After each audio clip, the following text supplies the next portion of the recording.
welcome to Bitstorm, a comedy game design podcast by two guys who know nothing about comedy nor game design.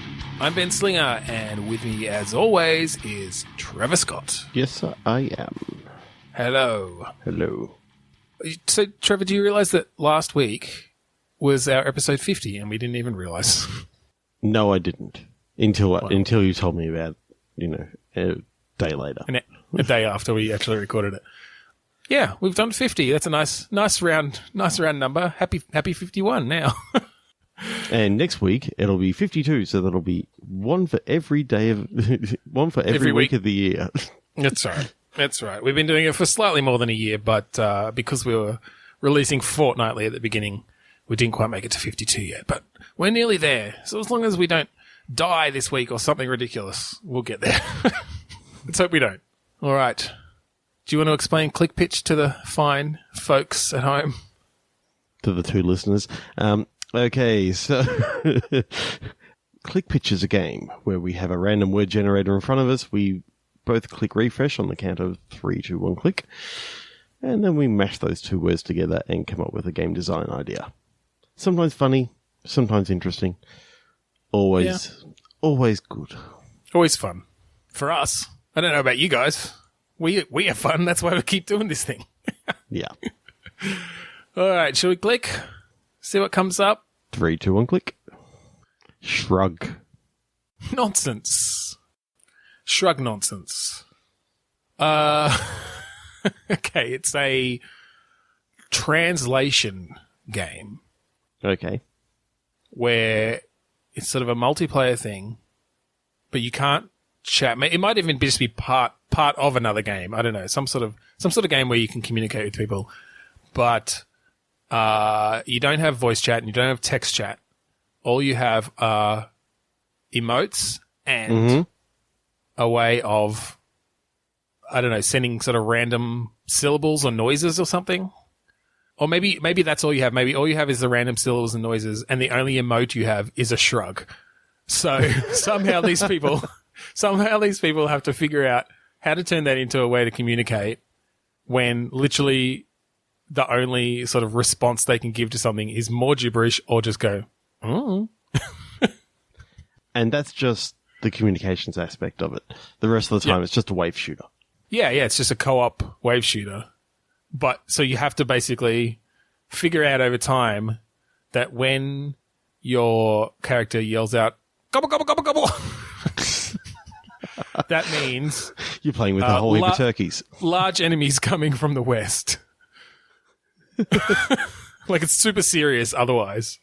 Oh, but that's the thing. It could be that you're trying to create almost like a communication system between you. It doesn't. You could get into another game, and the gobble gobble gobble could actually mean enemies coming from the east. So you always got to be thinking about who you're playing with. Yeah, that's it. It all depends on what you sort out that game. And to make it even harder, we add new sounds over time and mix and match them out, and you get a random selection of sounds you can make every game. So your team can't even say that gobble gobble gobble always means enemies coming from the west, because next game you don't even have gobble gobble gobble. You've only got and whoop and a few others.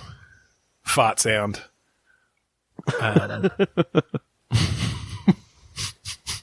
So what's the sort of view for the wave shooter? Is it?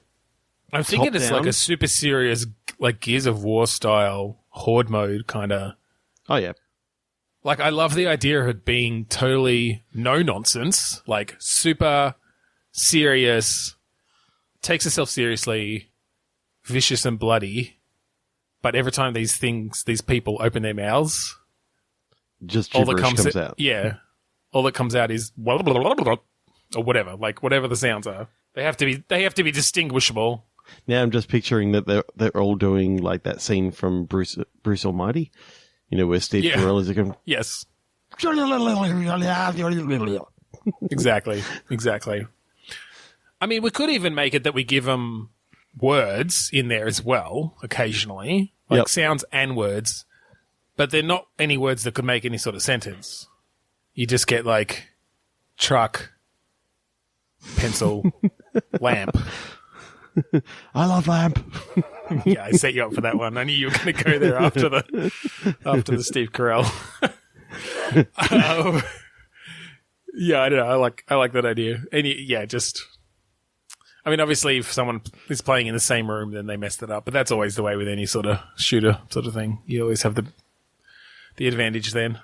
Yeah, definitely. Nobody does LAN parties anymore anyway, right? No. The electricity costs are too high. Yeah, true. 3 to 1 click. Extension. Meringue.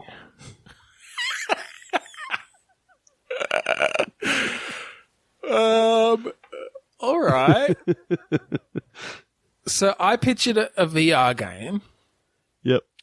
Where you've got like one of those bakers, you know, the things that bakers like squirt stuff out of, like icing or cream or. Yep. Like the bag with the corner cut off. Yeah. Yep. But it's got like meringue mix in it, like egg whites, sugar, all nicely whipped. And you're somehow having to solve puzzles with, or like either that or you're creating like a platforming path for someone. I like the VR aspect because I feel like doing that in 3D. In 3D space. In 3D space with your hand. Like it's kind of like playing tilt brush. It's like doing tilt brush, right? You're sort of drawing through space, except that you have to do it. Like you can't go too fast because you end up with a long, thin bit of meringue and it'll just like break off when they walk over it. So like if you do it slower, it like builds up a bit. Oh, what's even better is that you could actually have, you're piping out the you're piping out the meringue, and then you got a blowtorch to sort of just seal it. Yeah, or maybe it's that. I was thinking that you'd have hazards like water hazards that would basically melt your meringue. Yep. I think maybe it sets in a certain time period regardless, but you've got your blowtorch if you need to like do an emergency, like fix something quickly or. Because, I'm basically sort of picturing it as one of these games where you've got a little character that's just walking along the path by itself, like a fucking little Mr. Magoo or something. Or like a lemming that it's just going in one direction. Exactly, yeah. And it will follow the path through 3D space that you make with this meringue. Yeah, so don't do too big a step, otherwise it's just going to turn around again and, like... Yeah, maybe, or just fall off and hurt itself, or I don't know. You could. I'm sure in this day and age we can have some more interesting physical interactions than Lemmings had. I'd love to see it. I'd love to see it being like physically animated, like GTA 5 style, so that if you do make too big a step, it tries to get down but falls on its face and might go off the edge if it can't get back up. So it's basically like a room scale game, but I'm thinking you need. Kind of small, but if your headset goes like through it, it actually breaks. I like the idea of... So your headset is physically part of the world. Yeah, because I feel like the setup to this is like you're a baker who's been transformed into the world of baked goods in some way. And so it's this world full of bread mountains and I don't know, fucking what would trees be in baked goods? Just baguettes. So you can have like mini games in between in which you got to build up a new batch of meringue, and that gives you maybe some extra powers. You put a little cement in there, and different things. Cement in there. I think it still has to be edible, but maybe it's your mixture of sugar and egg and stuff can change, or you can add different food colorings or different secret ingredients that can maybe alter your mix in some way. Yeah. Yep. Yeah, that's really cool. I like that. What's the character like? What's the sort of story here? There's some sort of character in there that's trying to get through this world, and you, as basically the god of this place, as a baker, is trying to help it through. I don't want to complicate it too much. I'm just seeing it as you're an apprentice baker that's working a late shift at, like, I don't know, a baker's delight sort of thing, and. Let's just go with a mum and pop bakery because we don't want to support the big corporations too much. Yeah, true. Corner store bakery. Yep. But you find out the reason why this bakery is so popular is it's got little baking gnomes that come by and help out. Okay. But one of them's been injured and can't, like, his wings don't work anymore. So you've got to give him, you've got to gradually help him get across the room. Well, I think it's more sinister than that. I think that there's some sort of evil force taking over the land of milk and flour. I don't know. Because I'm seeing it that later, the first level can be meringue and that sort of stuff, but then later on you can be doing, sort of cake icing and different things with the piping bag. Yeah, okay, that's a good idea. So yeah, you could, because the cake icing could be, and this is getting close to a baked goods game we've done somewhat before, but it is different enough, I think. It wasn't VR. It wasn't VR, and you were playing the baked goods in this one, in that one. Yes. But like the icing could be to like give a sticky surface to climb a wall or something. Yeah. And I like the idea of it. You've got like a holster of the different like piping things with different stuff in them. I know, like a bandolier or like a holster or something that you can grab your different ones by looking down and grabbing them. Oh, and kind of like, okay, I did, we got onto the steel bench and now he needs to get up this little area. Okay, I'll create little handhelds so we can, do like a rock climbing thing up the, you've got like a little, it's a cake wall. Yep. And, you've got little like lollies or something or like the little silver balls or something that you can just like press into it for it to climb up.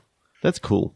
Like, there's not enough games that just don't do like shooting stuff in VR, because most of the time it's all shooting this. Oh, I know. Yeah, we've talked about how you don't really like management games and stuff before, and this isn't that. But I really like the potential for that godlike view where you're building things and creating things as part of the game for VR, because you've got that real sense of scale and position in the world, that you can just have this little world going on around you and you've got some control over it, Yeah.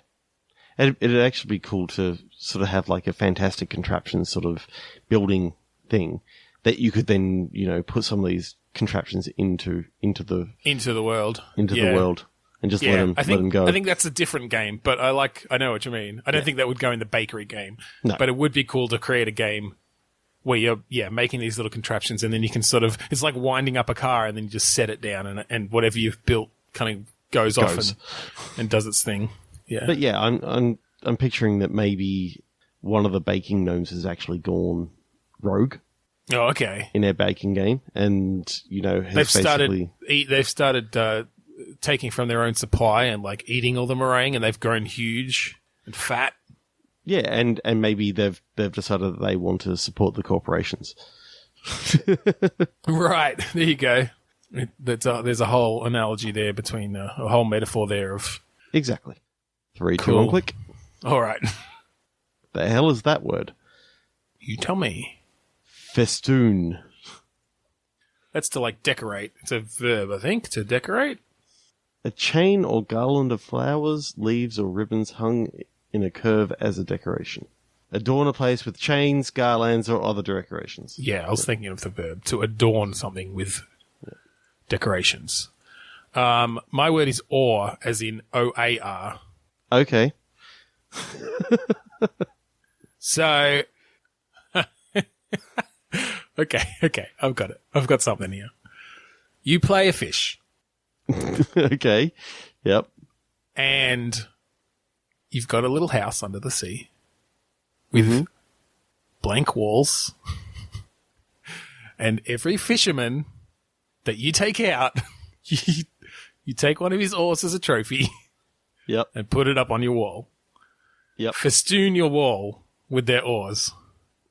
So that's the basic premise, is you're a fish. That's the basic premise, is that you're a fisherman. Taking out other fishermen.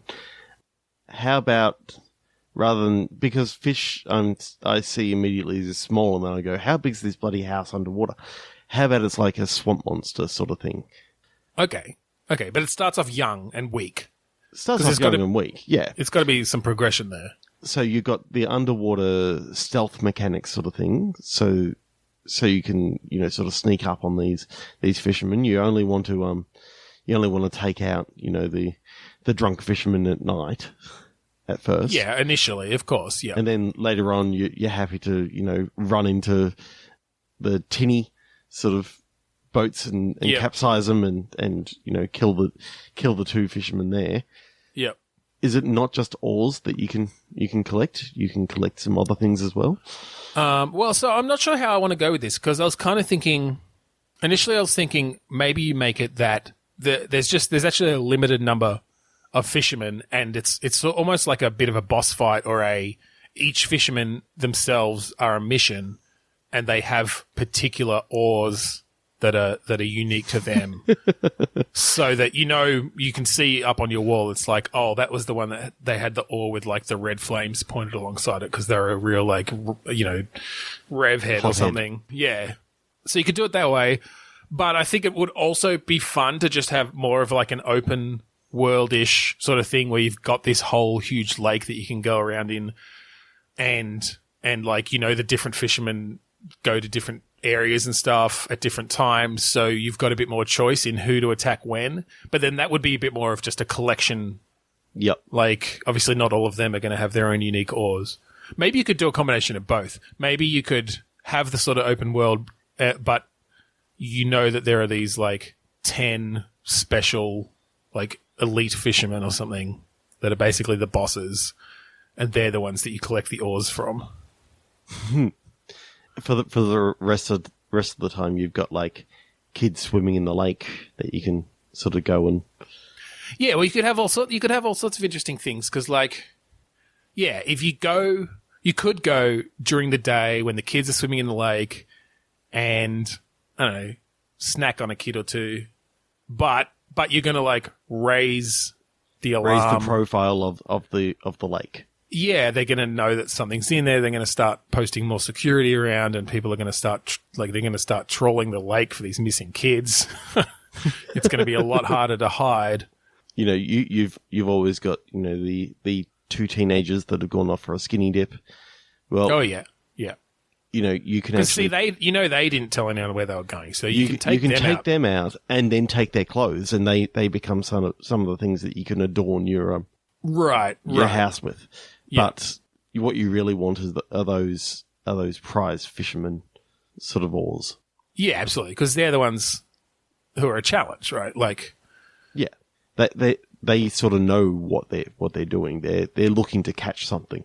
Yeah. So what sort of let's go a bit deeper into the gameplay mechanics on these, because I really like the setting, and I feel like it reminds me a little bit of that Jaws game that was on the original Xbox, but I don't remember that one. A bit more strategic and stuff.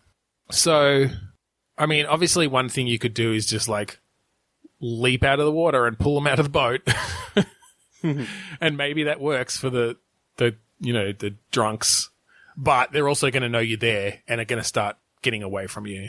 Or, if they're a bit more sober and have weapons and things, they might start shooting or attacking you in some way if you miss them. I think maybe you can do a one-hit kill, but you have to, like, get the angle just right and aim it. So you literally just, like, jump over the boat, grab them in your mouth. I can't even think what you look like. I'm kind of thinking of, like, a seaweed-ish covered swamp monster with, like, lots of tendrils and things. Yeah, and I'm also seeing some sort of, like, fins on the side of his neck and all this sort of stuff. Yeah, okay. So one of the things that I'd like to sort of bring in is what I like about like the Nemesis system from Shadow of Mordor is that each fisherman will have like a strength that he's really, really good at, and a weakness. Yeah. So one of them may be really, really weak if you knock him in the water. Yeah. Okay. But another one may be an Olympic swimmer and is actually absolutely amazing if you knock him in the water. Right, if you knock him in the water, they're just going to either get away from you really quickly or go and hide and whatever, yeah. Yeah, I like that.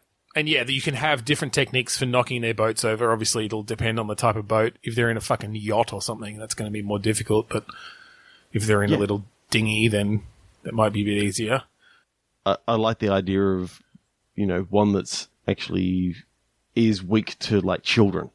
So if you're able to like throw kids at him. Well, I was thinking is like if they're in danger or something. Yeah, if they're in danger. So therefore he's focused on that because he right. You can just sort of distract him or lure him away. Yep. Into an area where he might be easier to take down. Another one is like scared of horror movies, so you can do some horror movie trope sort of things for him. Right, you'd like do a splashing on one side of the boat while he's looking the other way, and then nothing's there. He sees fear meter go up and up. and you can make the just got a button for making scary sounds. I kind of like that, or maybe you have to like somehow cause static on a walkie-talkie. That means that he can't actually use the walkie-talkie to sing out, and that's a typical horror movie right sort of thing. Or you can like knock it in the water or something. Yeah, like you just bump the boat. Yeah, I'm picturing this as having really nice physics with the water and stuff. Yep. So you can even like one of the strategies you could do is like knock something in the water to make a large wave or something. So you could potentially capsize a small boat by doing that without them having seen you, and then just pick them off while they're floating in the water. You can sort of bring their attention to the front of the boat by like tugging on their on their fishing line. Yeah, and then you quickly sneak around to the back and you like somehow just bump the bottom of the. Yeah. No, I'm thinking you somehow sabotaged like the motor at the back. The motor, that's a good point. So they're trapped. Then they can't get away. Yeah, as quickly. So they've still got the oars. Exactly, and pretty much you've got the quick kill sort of thing. Maybe one is specifically afraid of fire, so you got to somehow set the whole boat on fire. Right. Right. Well, it could just also be if they, like, depending on the type of boat they're in, like if they are in a larger boat, like a yacht or something, like they might have fire extinguishers or even just buckets to like put it out. But yeah, if they're scared of fire, they're going to freak out and not put it out. And maybe burn to death. What I kind of like the idea of is that you could maybe have stolen a flare gun from a previous one. You get him to knock over the whiskey that he's got in his car. Then you're on the bank of the water, bank of the river or lake or whatever, and you happen to fire the flare gun directly into the boat, and you see the thing just light up on fire. I feel like you're literally just an aquatic monster. Like I don't think you should actually ever get to go out on land. I like the idea of being able to go out on land, but you've got a limited time that you can spend out on land. Maybe. I feel like you'd have pretty limited mobility as well. Like you can flop around and maybe crawl a bit. I don't think you've got like opposable thumbs. Yeah, but I brought up the idea about getting their clothes off the bank of the. Yeah, but you could just like lake eat them or something, or push them in. They're close. They're nearby. They could be hanging over trees. Yeah, well, then you have to jump. Again, I like the idea, like dolphin jump. Well, yeah, that's what I'm thinking. I'm thinking that you're one of these like aquatic creatures that can jump pretty high out of the water. Think of the like majestic shots of sharks jumping out of the water, grabbing fucking seagulls out of the sky or something. This game is going to have a really awesome photo mode where you can. Like a lot of recent games, you can pause the action, rotate around, pick a good shot with the sun behind you, and it's just this vicious. You're going up, and you just tendrilled sea creature with its head, like its big toothed mouth wide open, about to chomp down on a guy's head, and his face just like in utter fear. But he's got an oar in his hand. Perfectly rendered. He's got an oar in his hand. Yeah. And so you capture that as well. It's like that's going to be your trophy in a second. So I like the idea of if you happen to say take the hand of one of the fishermen, he comes back with like a hook later on, and there's sort of like whatever you happen to do these 10 fishermen, if they get away, they come back at you with whatever disfigurement they've now got. I like that idea. I also like that if you're precise enough, you can end up basically with that old fisherman from Family Guy where all of his limbs are pegs. But he just keeps coming back. Like he's come back. This is the fifth time. And you've managed to take a limb every time. I also like the idea that if he comes back with a peg arm and then you take that peg arm, next time he's got like a stronger peg arm. No, it's you got 2 peg arms on the one arm. No, it's like it's made out of steel or something, and then you take that one and he's got a fucking like mech robot arm or something. Like every time he's upgrading because he's like, well, that one wasn't good enough. I like it. But it's getting harder and harder because now, this latest armor's got sonar. God damn it. Well, yeah, they could come back with better boats and stuff too. Yeah, I really like it. That's cool. I really want to fucking play that game. That'd be awesome. Basically like Eco the Dolphin, but on steroids. But you're killing people. 3, 2, 1, click. Skinflint. Taste. Ugh. Well, skinflint doesn't mean like skin. It's like miserly. Someone who doesn't spend money. Okay, so it's a game about you're someone who doesn't want to spend any money. Yep. But you're also got a taste for fine dining. So it's a game about trying to sneak yourself into a fine dining restaurant, but then getting out without having to pay the bill. Okay. So it's like a dine and dash simulator. Pretty much. But the sort of high-end sort of stuff that you're trying to order is, your truffles and all this sort of stuff that's expensive gonna wine sort of and get you noticed because you're ordering all this high-taste stuff. Okay. So they're going to notice when you're not there. So what is the gameplay? Is it just about the escape? Is it kind of a risk reward thing of like you get to select from the menu what you're going to eat? Yep. And the more you spend, the harder it's going to be to get out of there. The more that you make yourself noticed. So it's sort of like a game where you'll be choosing from the menu. You'll have to decide whether you send food back if there's something wrong with it. Okay. What's the consequence if you don't send the food back? You won't have as satisfying a meal. Yeah. Okay. Your satisfaction level will be down, and so that's kind of your points. Yep. Right. You scored on how satisfying your meal is, but you only get points if you get away. Yep. All right. Or if you make someone else buy it. If you what? Sorry. If you happen to make someone else buy it for you, then that's even better. So how does this like? What I'm trying to figure out is what sort of tools are at your disposal? Do you have like fucking smoke bombs? You can just try to like, I'm out of here. I'm thinking you can actually sort of like case the joint out during the meal. So if you go to the bathroom, you can sort of make note of, okay, there's actually a window that isn't barred in here that I could actually get out of. Okay. And so you can sort of... So is this are you picturing kind of a Hitman style cadence to it? Like walking around observing things, trying to act normal, and maybe setting things up for your escape. And every restaurant's different. So there's a window in the bathroom that doesn't have bars on it, but there's a bathroom attendant.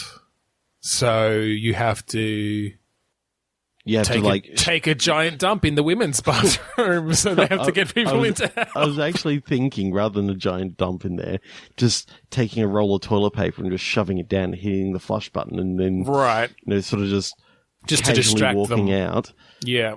Letting the attendant know, oh, look, there's something happening in the other room. But one of the backups to that could be, okay, I'll just call the janitor. He pulls out a walkie-talkie and just calls the janitor. Right. And it's like, okay, that's not going to work for this one. Right. And obviously, you've now talked to this guy, so you can't just knock him out. Well, is that an option? Violence? I think violence is always an option. It says a lot about you, Trevor. But it really. I think there has to be a disincentive to violence. I think it needs to be more about setting it up in a way to get out clean. I think maybe violence leaves a bad taste in your mouth. Oh yes, and you've got guilt. I think it could be a good idea to have a little bit of conscience in this game. Okay, so that you'll only go so far. These people have, the restaurants have tons of money. They can afford to give you a little food without you paying, but anything more criminal than that, you don't feel real good about. Yeah, it's sort of like the rush is getting out without paying. Yeah. The rush isn't killing, 13 people in the restaurant just so that you didn't leave a witness. But that is an option. Well, and it could also be that just like it's going to make, if maybe you've got, and we're adding in a lot of different meters here, but maybe you've got like a heat level. So the more violence you do in getting out, like they start locking down all the fine dining restaurants because they sense a pattern. And so when you go to your next one, there's more security, there's cameras. Oh, and that's the thing. You can always add they can always add like cameras to this place, because I'm picturing in this particular city, there's maybe 15 different restaurants. Oh, at least. If they start noticing that these 15 different restaurants, 13 of the 15 have been hit by this severe dine and dashes where someone came in, ordered 7 lobsters, and then didn't pay.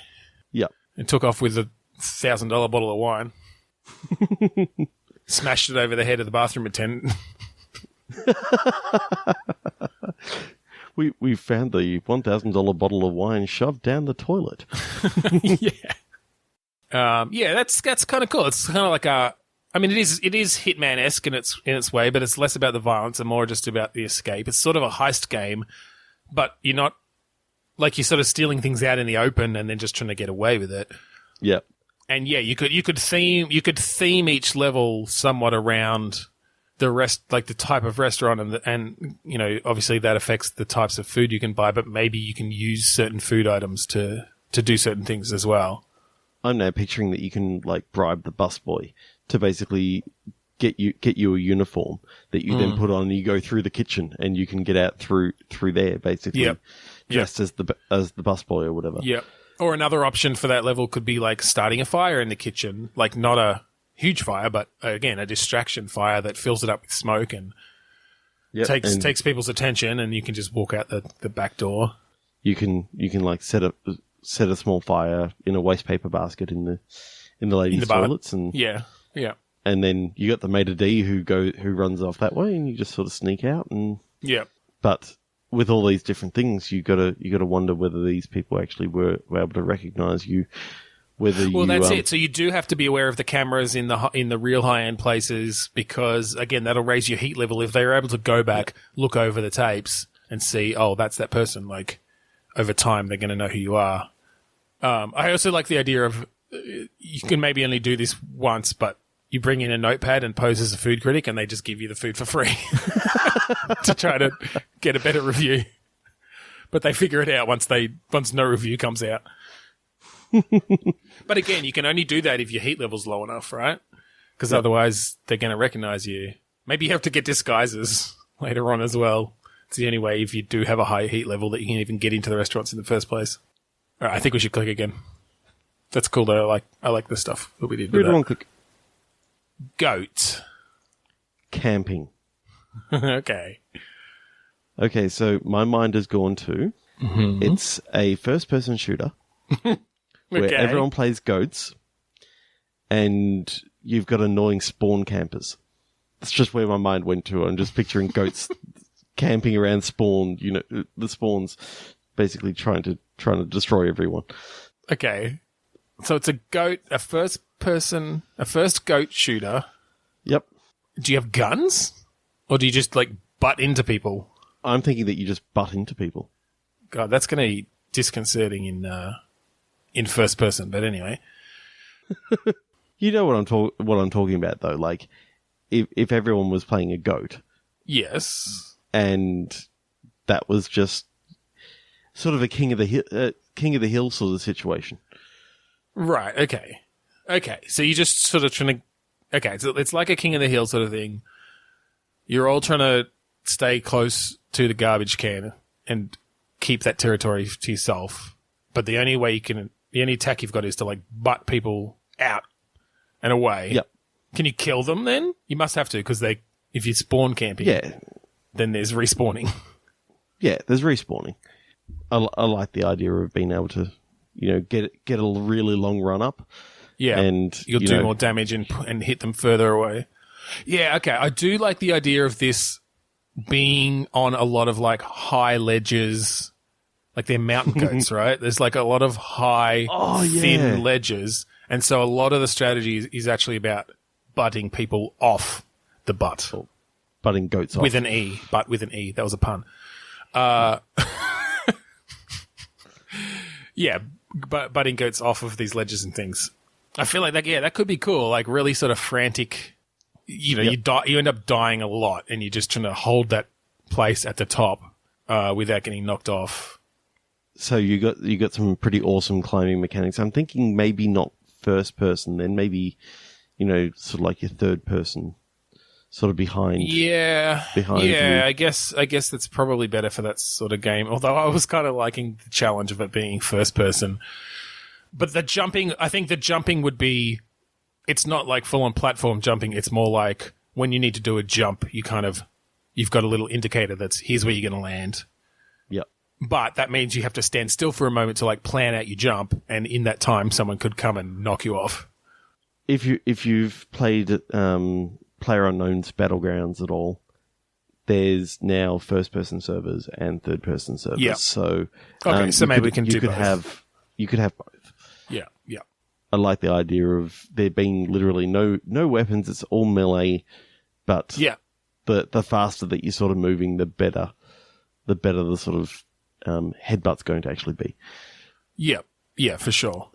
Oh, I also I like there's an added challenge in first person that you have to put your head down to butt, but then you're facing the ground.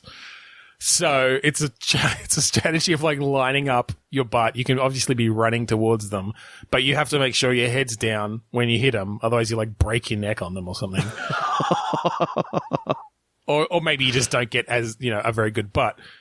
But yeah, like obviously, if you put your head down too early, then you might miss them completely. Like they can get out of the way.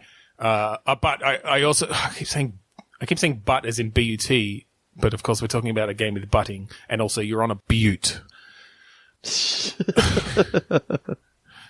I think putting your head down makes you move faster as well. So there's a reason that you might want to put your head down earlier to get more speed. To get a little bit more streamlined. And yeah, exactly. But if they move, then you could just go right off the butte. Right off the edge of the mountain.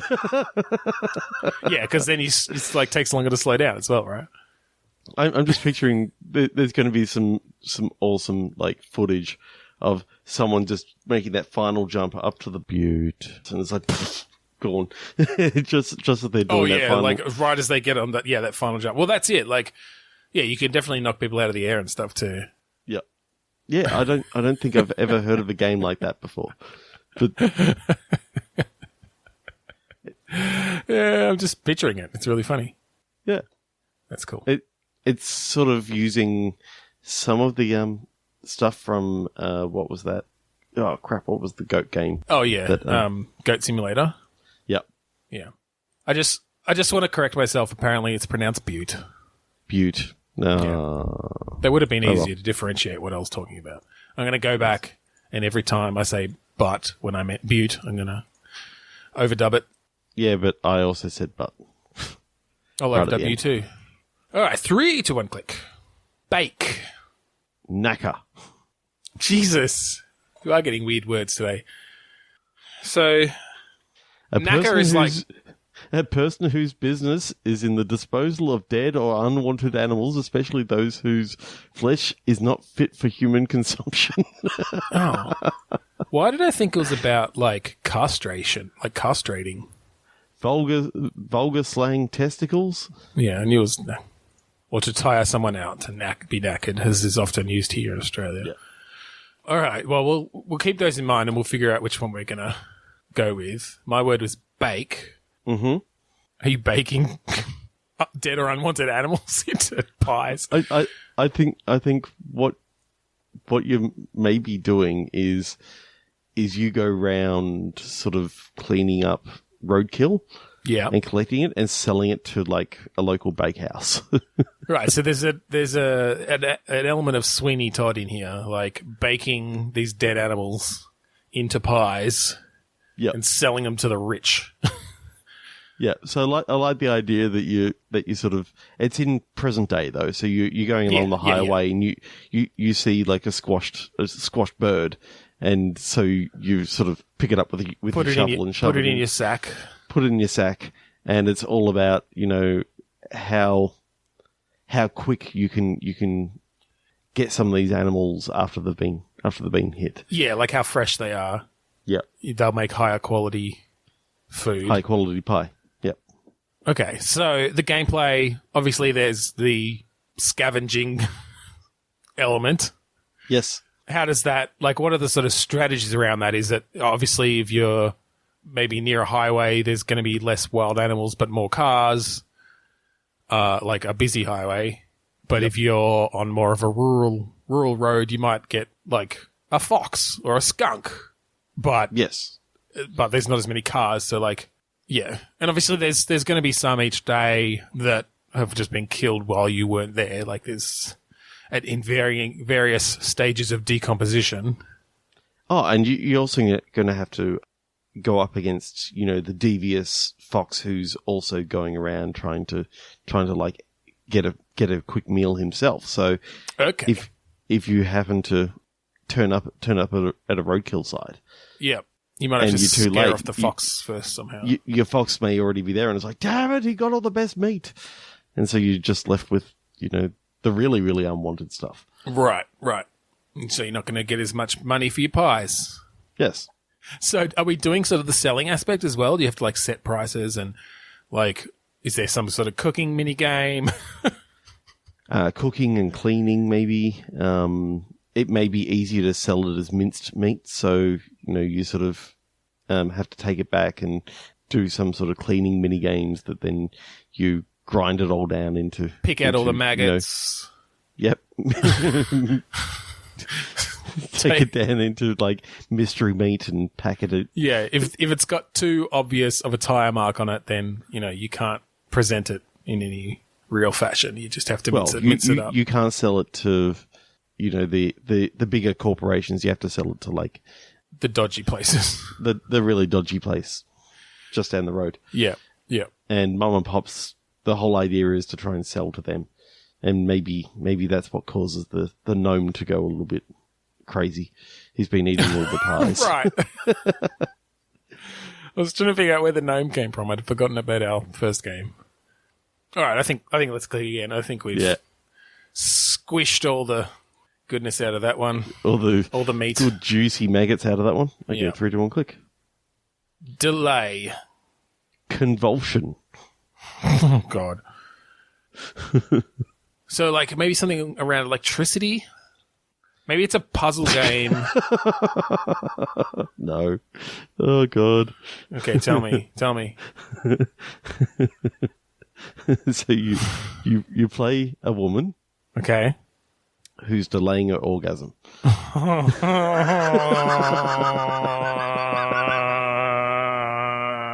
don't know. I like where this is going. Okay, what are the mechanics, Trevor? I came up with the idea, you helped with the mechanics. I think that one's going in the not safe to publish folder. Yeah. All right, let's click again, I think. 3, 2, 1, click. Pawn. What? Pawn. Pawn? Yes. Small. Okay. Pawn and small. So, in this game, you're part of the world of chess. Okay. So you're the smallest of the pawns. Okay. But it's not an actual, like, it's not a chessboard as such. Yeah. You're actually, this fully realized world. Yeah, like this is where all the chess pieces live when they're not part of a chess game. Yeah. And so your journey is to go from pawn to become a queen. Okay. That's cool. I feel like this is like a fucking Pixar movie. All right. So all right. One of the coolest things about a pawn is if you get to the other side, you can become any piece that you want. Okay, so you're traveling. So you've heard the myth, because obviously when you're part of a chess game, like, yes, getting to the other side means you become a queen, but really they just take your piece off the board. They put an actual queen piece on. Like, it's kind of a metaphor. Well, or the myth is that it's a metaphor for the real world, that if you actually travel from one end of chess world to the other as a pawn, you will become a queen. And so the game is that journey. Yep. So I'm seeing it as sort of an adventure game sort of thing where you're this young female pawn who's heard the myths of like the current queen was actually was once a pawn as well. Right. Of course, because is there only one? Is she being played in all the chess games? Because are there only 16 people in this world? Or on this side of the world? I'm seeing it that within this world, the 16 that sort of go off to battle are they're the main, right? They're like the main chosen. But okay, but there are other pawns. There are other knights who haven't been chosen. But there's only one king and one king queen. and queen. Okay. Yeah. Okay. All right. That's cool. Yeah. And so maybe you've got like this battle of one of the bishops or one of the knights is sort of, you feel like they're sort of causing grief for your side. And, we don't have to play with real chess rules or anything like that. No, but there'll be a bunch of in-jokes and stuff around the rules of chess. Oh, yeah. And the knight kind of moves funny. The knight for every 2 steps he takes forward, he has to take one to the left or the right. Yeah. So he moves in this kind of, like, it's literally just a person, like, person-shaped. But he, like, takes 2 steps forward, 1 step to the left. 2 steps forward, 1 step to the right. I'm actually seeing it that the bishop's kind of drunk, and that's why he's walking off on sort of diagonals and stuff. Yes, yes. And yeah, okay, so I kind of like this idea that you put together a ragtag bunch of chess pieces. Like a knight, a bishop, a couple of rooks, whatever they are in chess world. Well, that's what I was about to say. They're kind of like, I'm seeing it as like a tower on a wagon sort of thing that you can only sort of move forward and then you can turn them and then you can move them across, but you just can't quite go in the diagonals or something like that. Right. Yeah, I mean, I don't think we need to obviously hone too closely to the chess rules with every piece of movement, but but yeah, like we can sort of design them around those ideas of how they might move. Yeah, I'm also not thinking that you have to finally play a game of chess and win that game of chess. It's more of the adventure that happens alongside. Oh, of course, yeah. Yeah, in this world, like, the rules of chess are literally only played by those 16 who disappear from this world and go off into the human world. But maybe that's the thing. You're the son of, no, not the son. You're the daughter of like an existing pawn in the army. Pawn number 6. Yeah. Yeah. And your father never had a son, so therefore you're the one who has to take his place when he gets taken. Well, can you maybe you team up with like a black pawn as well? You're playing a white pawn, or vice versa. Either one. There's not enough people of color in its main characters. Let's make it that you're playing a black pawn. You team up with a white pawn. I kind of like the idea of it just being a sprawling adventure within the world. Yeah, totally. I don't know if it's like a point and click or kind of a third person-y, like almost an RPG or not. I'm kind of seeing it as like a mixture of both. Yeah. It's sort of like you want your father or your mother telling you stories of previous chess battles that have gone down. I think it's going to be very story driven, obviously, and dialogue driven. I guess it's just like what are the main mechanics? Is it just puzzle solving based on dialogue in like, I mean, inventory puzzles, or is there any sort of combat? Is there platforming sort of stuff? Like, where is the challenge coming from, I guess?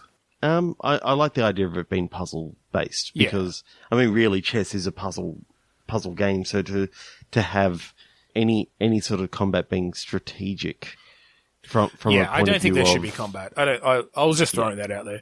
I do like the idea of hearing battle stories from like the older chess pieces, and it's just like, and then he sent B6 to C12 or whatever. Yeah, exactly. I was thinking the exact same thing.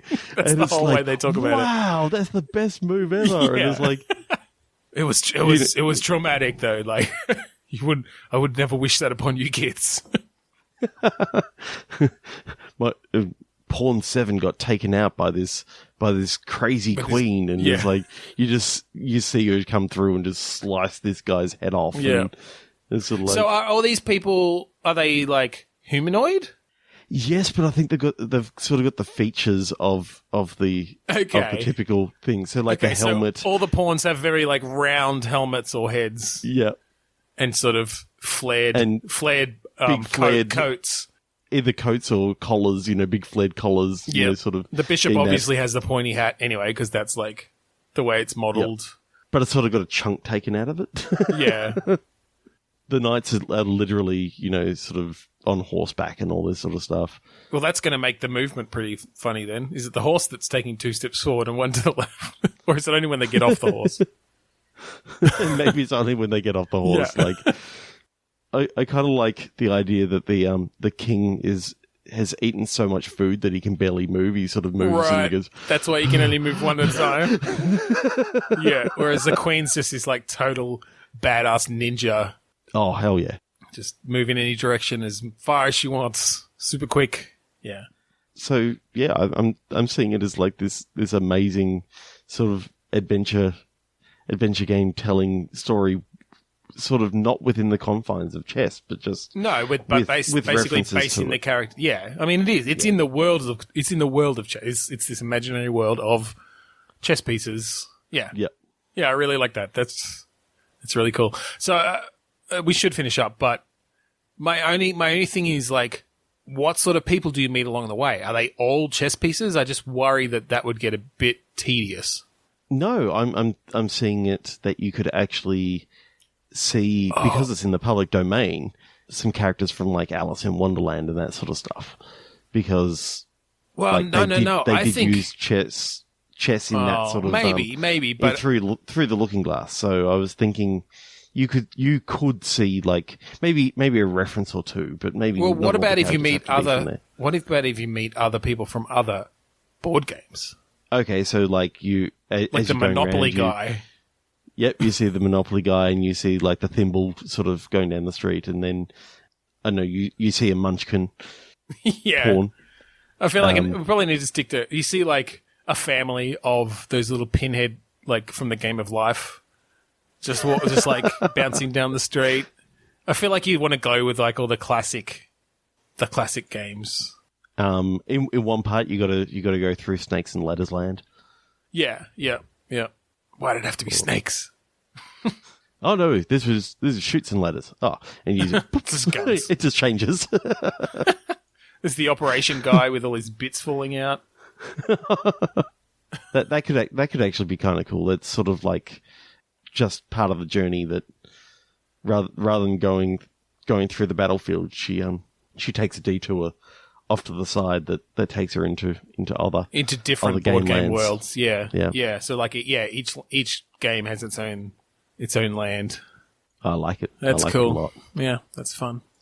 All right. So I think we're going to finish up our episode there. Episode 51 of Bitstorm. Mm-hmm. If you want to find us online, we are on Twitter, Facebook, and Instagram at BitstormCast. We have a Facebook group. I don't know why I'm bothering to mention this because I keep forgetting to put up listener click pictures, but facebook.com/group/Bitstorm. We're also on Podchaser, podchaser.com/Bitstorm. You can check us out on iTunes where you can rate, review, and subscribe to us there. We have a website, bitstormcast.com. We'd like to thank all the lovely people over at the AGPN, the Australasian Gaming Podcast Network. We'd also like to thank Kuridas for the song Mount Defiance off of the album Containment Failure. And I'd like to give a small little plug for our YouTube channel. We decided to put out a very special video that may very well become a video series that is once every month or so. Yeah, hopefully we'll see when we get time. What's the YouTube channel? Just Bitstorm, isn't it? I think it is just Bitstorm. Or you can search for Point, Click, Repeat. Yes. That's our new web series that we hope to continue. You can go to youtube.com/channel/U, capital C, lowercase t, k, 1, capital T. No, I'm not going to do that. Anyway, search for Bitstorm. We're about like the 5th or 6th one down. Yeah.